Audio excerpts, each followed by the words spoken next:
So,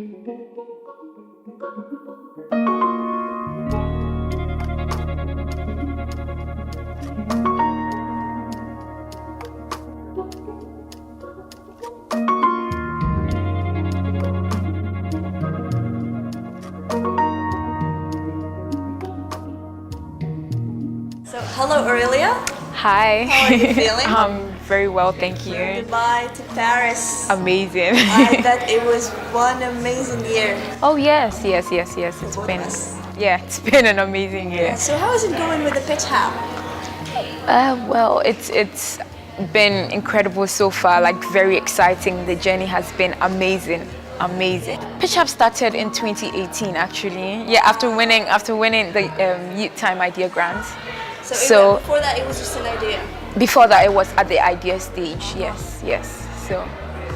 So I got the idea from a voluntary work that I did with a consulting firm in Ghana called TKC Africa. So what they were basically doing was organizing pitching competitions for entrepreneurs in the country and then giving them seed capital. So I volunteered with them to organize these sessions. So I used to go for the pitch competitions and I realized how funny and terrible some of the pitches were. I'm like, this is a huge opportunity and you're not prepared for the opportunity. You are not prepared to take advantage of this. And I realized that a lot of organizations in Ghana don't focus on training young people on how to actually communicate about their business, or they don't focus on business communication. So I had that idea from that instance, but I didn't know how to go about it. I didn't know how to start like reaching out to young people I didn't know exactly. I didn't know how to do that. Like it was just an idea that I had, and at that time I didn't really think that it was necessary for me to take an action. At the point where I read about the high rate of unemployment, and then I realized I was in final year, and then it just dawned, final year in school, university. So I was like, am I going to finish and be part of the unemployed community? Like, so it made me start thinking about unemployment in Ghana, and I was so scared when I noticed that I learned that 53% of young people in Ghana are unemployed. So this whole thing started as a self-concern? Yeah. It started as a self-concern, and since then I've been looking for avenues and opportunities to implement like the idea I had, to reach out to these young people who have ideas or the entrepreneurial drive but were unemployed, to start something rather than sitting at home and not doing anything. Definition of a recent graduate in your country, because you said this whole project starts as a self-concern. Yeah. Like you were concerned that I'm going to graduate, Yeah. and then I'm going to be unemployed. Yeah. I should do something about it. Yeah. So from that perspective, Yeah. can you define a recent graduate in Ghana?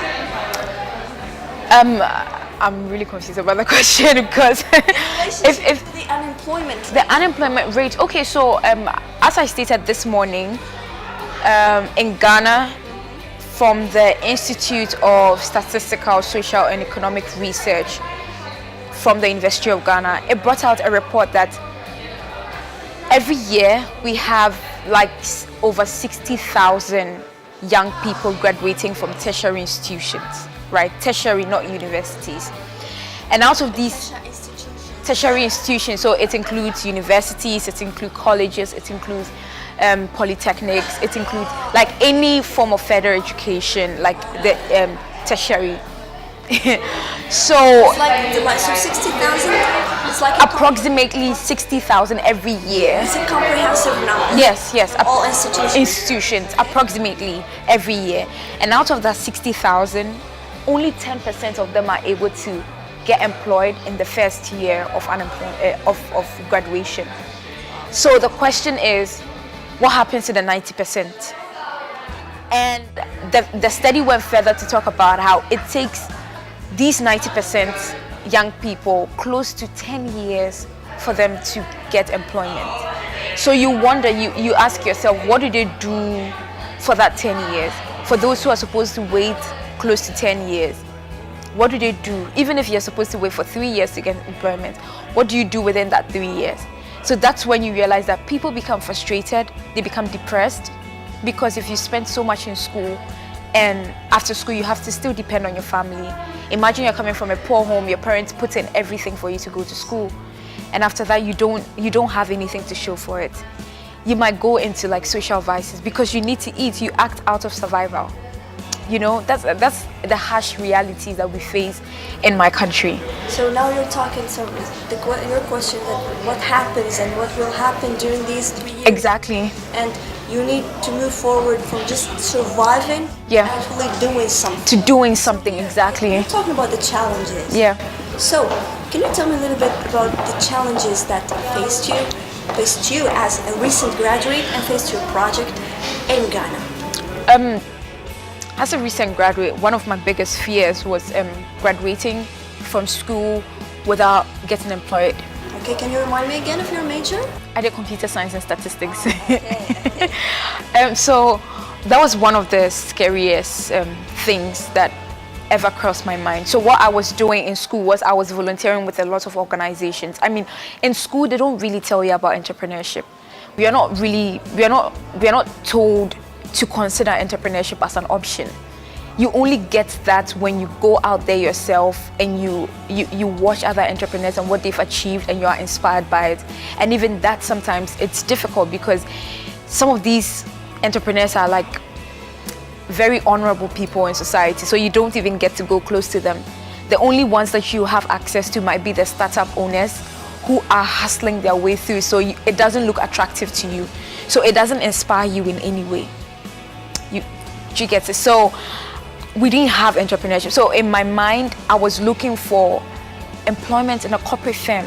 That's your personal. That was my personal challenge because I was doing everything possible to get employment in a corporate firm. It was until I volunteered with TKC Africa, I saw what they were doing, and I saw the enormous opportunities that young people could get access to if they followed their hearts or they followed their passion to veer into entrepreneurship. Okay. So you talked about when you talked about challenges. Yeah. Besides your personal challenges, Yeah. finding a job. A job, That yeah. was your personal challenge. Yeah. You also That was my fear. your fear. I got a job, but before I got that job, I was scared that I wouldn't get a job. Yeah. That's like every young person's fear in Ghana, like every tertiary student's fear, that you finish school and you won't get a job. That's like everybody's fear. So it's not necessarily a challenge, it's something that scares you. I don't know. Something that scares you eventually, but since Well, you yeah, actually yeah, like it, yeah. it's a challenge. Yeah. So you also talked about the mindset, about the idea of entrepreneurship Yeah. in Ghana. Yeah. Okay, so can you tell me a little bit about the idea, the mindset of people towards this idea of entrepreneurship? Okay, so now I can say that we are making progress in terms of spreading the message of entrepreneurship and spreading the message of the opportunities that young people have if they want to go into like start their own businesses.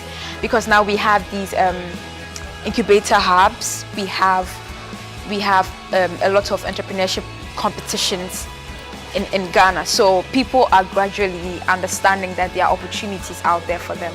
But if you're in secondary school or if you're in the university and you're not privy to these opportunities or these information, you would still not want to go into entrepreneurship because you would think that it's too much of a work, like it's too difficult, you know.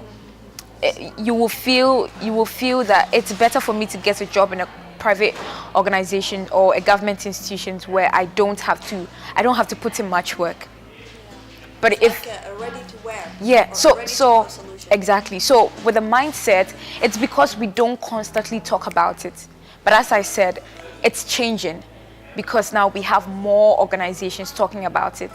And whilst working with Pitch Up this year, I realized that a lot of the corporate firms are now starting to invest in entrepreneurship as their CSR. So that's also a huge step in the right direction. But I'm going to ask you something again about the challenges. Okay, that's fine. So, talking about mindset and saying that it wasn't, people would choose something that seems rather, I'd say, Yeah, safer. safer. Yeah. Yeah. So, didn't you consider that as a challenge for your project? I mean, you're doing something entrepreneurship. Yeah. And the mindset is not really So the truth is, for the people we were targeting, they didn't have jobs. So it was, we were giving you an option to consider, you know, because you're at home, you're not doing much, and there's no job ready to employ you. But you have an idea, you can make money out of this idea rather than staying at home. that's a good point. Exactly. Making money is a good point. Exactly. So, and then apart from those people, we realized that, well, we don't want to wait till people graduate and not have jobs. So, aside from training these people with all the soft skills that they need to run their businesses, how to pitch their businesses to secure funding, and how to make them investment ready to attract investors, we also decided to go out to secondary institutions and tertiary institutions to talk to them about Sorry for the interruption. What is yeah that? secondary institutions like high school. You mean Yes. talk about the educational system? Yes, educational system. So we go to high schools, talk to them about entrepreneurship, talk to them so we go with some accomplished entrepreneurs, talk to them about entrepreneurship and why they should consider as an option and how they could be solving the problem. They could also be helping solve the problem of unemployment in Ghana. And then we talk to them about the realities and how you can be very successful as an entrepreneur, just as you can be successful as someone working in a corporate firm. And we even tell them that sometimes you can even be extremely more successful as an entrepreneur than someone working for another person.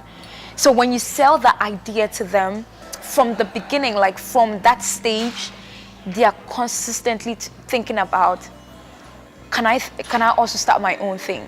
And sometimes we're not telling them not to get like full-time jobs. If you get a job, that's amazing. Go learn something from the corporate firm, and then you can apply that when you start your own business, right? But we don't want young people to finish school and sit at home because there's nothing for them to do. That is what we didn't want. So for the mindset, we had Pitch Hub really thought about it, and we're like, it's good to also have outreaches as part of what we do. And for the people that we target, honestly, it's an option that we present to them that if you have an idea, you don't have a job, consider going into entrepreneurship. We will help you. For the people you target, you said recent graduate, that's it? No. We target people from the ages of 18 to 35. 18 to 35. 35, yes. Who have, and most of them either have quit from their jobs or are finding it difficult to get a job, or generally have that entrepreneurial spirit and have ideas that they want to implement. That's awesome. Yeah. You're always referring to the project, you're always using the word business. Yeah, Business, yeah. business. You consider it as a business, right? Oh, yeah. Because I've been working with partners for close to a year now, I use a lot of like business, corporate firm. Like I use a lot of those words because of the kind of work I've done over the years. But yes, we are definitely thinking of making Pitch Hub a business. After winning the grant, the idea was to run the project for 1 year. But when we started running the project, we realized that this is something that is actually really needed in Ghana. It's not a one-time thing. Like, we can't help people over 1 year secure funding to run their business and then we say we are done. You have to supervise them and you have to help other people get on that level. And for those, exactly, and for those who have started their businesses, you have to make sure that they also help you achieve your aim by employing other young people. So it's like a cycle. So we are all working together. So if Pitch Hub trains 4 people, those 4 people, when they establish their businesses, they're going to absorb some of these unemployed young people, and then gradually together as a community, we're solving the problem of unemployment. It's like a circle. Exactly. Yeah. But this is, you know, that what you're talking about connectivity, engaging young people, Yeah. sharing. This is all at the heart of what we do at Youth Time. Yes. And speaking about partners, Yeah. can you tell me about how did you get this idea, Youth Time? How did it all start? How did you know that these guys, they can actually help me? Well, I honestly didn't know that they could help me. That's the truth. My friends shared it on Facebook, like the conference. I was like, well, let me just apply for this, like without the intention of going, because I was like, I might not even be able to raise funds to go for this in the first place. But I applied, and then, they called that they sent me an email to send my proposal. I sent the proposal, and they sent me an email that you made it to present your project. I was like, yay, that was it. Like, I forgot about it because I'm like, I have to raise funds to go, right? And then later I was like, well, let me just go for this. Like, it doesn't hurt anyone. It's Dubai. Let me just go and have some fun. So Special place. exactly. So I raised funds from some of my mentors, and I went for the conference, and I got the opportunity to present the idea where I won. So, and then when I got it, and then Youth Time started helping, that's when I realized that they were actually really serious about it, because immediately I got to Ghana, after like 2 weeks or 3 weeks, I got an email from them saying, okay, we are ready to work with you for the year. So after winning, you know, usually these things take a long time, but it was like after 2 or 3 weeks, they were like, okay, we are ready to work with you. You had to send us some details, your bank account details for Pitch Hub and all that. I was like, oh wow, these guys are actually really serious. Yeah. So that's exactly. So that's when I realized that, oh well, they're really nice. Yeah. How did it go through the year? It's been challenging. That's honestly, it's been really. I think that's going to be the word of the day. Yeah. It's been. I mean, it's difficult starting a project like this anywhere, particularly in Ghana. But the good thing is I had some form of support from Youth Time. So on a normal day, I wouldn't spend so much time raising funds for the project, because I knew I had some funds somewhere. So I was focused on getting partners and also identifying the problems that these young people face in terms of starting their own business, so we could tailor the solutions that Pitch Hub was providing to their needs. So that was where I was more focused on. And when we started running the project and people realized that we were actually really serious, then they started calling us to have conversations with us. But most of the time, we had to walk into people's offices and say, this is what we do, we want to partner with you. So we had to be, together with my team, we had to be very courageous. Sorry to interrupt you, but this is stepping up to people that was after starting working with the Youth Time. Yeah, that was after. That was after, because we were thinking about sustainability. So Youth Time is giving us money for some time, but we can't only depend on the money that Youth Time is providing for us. That's smart. Exactly. So instead of using all the money that Youth Time is giving to us, we can offset some of our cost to these partners when we have them on board. So that was a kind of strategic partnership that we formed. So we go into your office and say, we know you run this social enterprise or startup incubator. This is what we do at Pitch Hub. You need people or professionals to train your entrepreneurs on how to pitch their business ideas. We can offer that at a very subsidized rate, or sometimes we do it for free, depending on the type of partnerships that we want to achieve. So you offer trainings? Yeah, we offer trainings for these entrepreneurs. Yeah. Okay, since we're talking about trainers. Yeah. Trainers. Yeah. Let me ask you, but can you tell me a little bit about what kind of training? I mean, who trains who? Yeah. How does it work? Where does it take place? Okay. So we do quite a lot of things at Pitch Hub. firstly, most of our training sessions take place at like different places. So it depends on the project that we are working on for that month or for that week.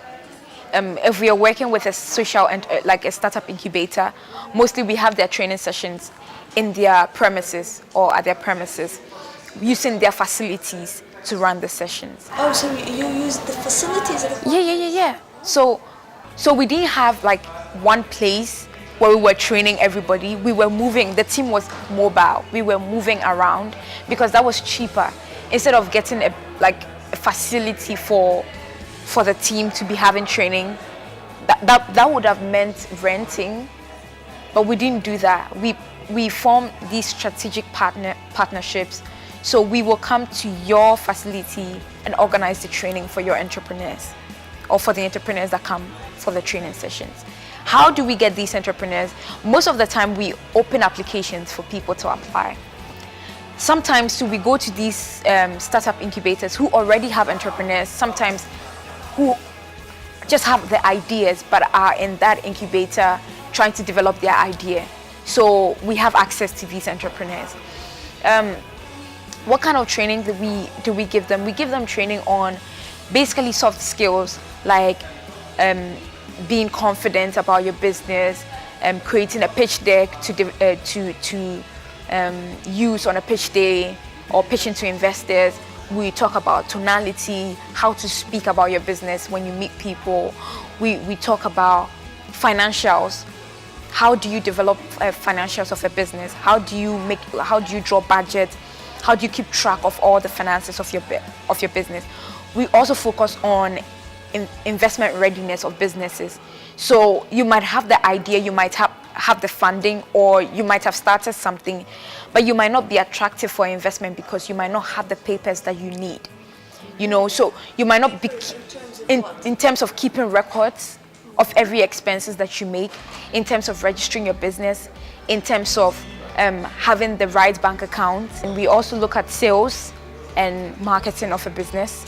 We teach them how to market their products and their services, and also sales, basically.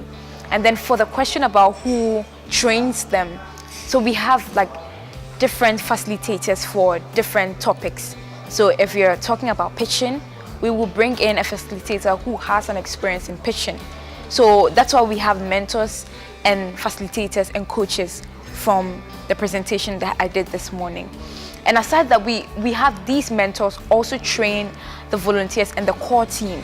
So if it doesn't have to be like a very serious presentation, or like maybe we're not having a huge like program, like maybe an outreach, we can send some of the team members to run the sessions because they've also been trained. So almost every month we have our team members being trained by the facilitators and by the coaches that we have. And these are people with track record in entrepreneurship and investment and corporate firms, like running corporate firms and having big positions and making an impact in their field of work. To resume, What? talking about impact, to resume, what's the sustainable impact of your project over the long run? So over the long run, the most obvious impact that we are going to make, or that we are making, is people actually starting their businesses, and businesses that are sustainable over the years, and businesses that are thriving. And the impact with that is, it means that people have been taken out of that unemployment bracket. That's one. Two, people are able to provide for themselves and then for their families, and then in the long run pay taxes to the country. So in the long run, we're still helping the economy of the country and also society. Yeah. Thank you very much, Aurelia. Thank you so much. Into our motto. Thank you so much. Thank you. Asking me a lot of questions. It's really good. Easy questions, huh? Difficult.